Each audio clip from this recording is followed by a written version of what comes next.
Prinsip dan fungsi manajemen bimbingan konseling. Pengertian manajemen bimbingan dan konseling. Kata manajemen berasal dari bahasa Inggris yaitu manajemen yang diartikan sebagai ketata laksanaan, tata pemimpin, dan pengelolaan.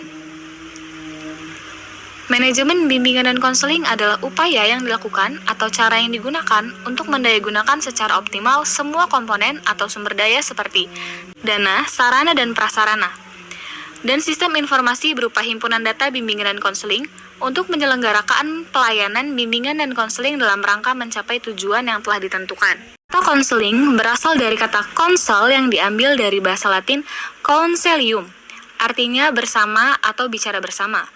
Konseling menurut Prayitno dan Erman Amti adalah proses pemberian bantuan yang dilakukan melalui wawancara konseling oleh seorang ahli yang disebut konselor kepada individu yang sedang mengalami masalah atau disebut konseli yang bermuara pada teratasinya masalah yang dihadapi oleh konseli.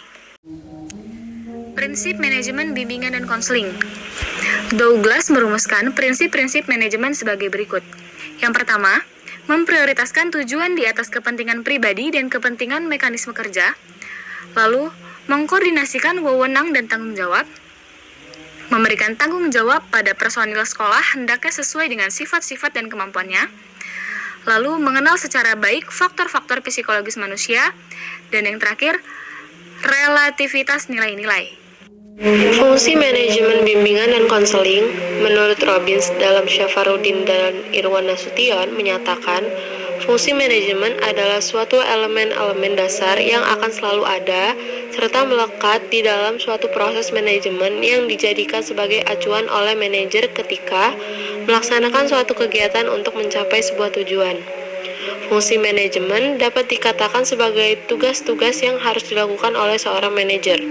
Fungsi manajemen menurut Handoko 1997 ada 4, yaitu yang pertama fungsi perencanaan, planning, yang kedua fungsi organisasi, organization, yang ketiga fungsi pelaksanaan, actuating, dan yang keempat fungsi pengawasan yaitu controlling.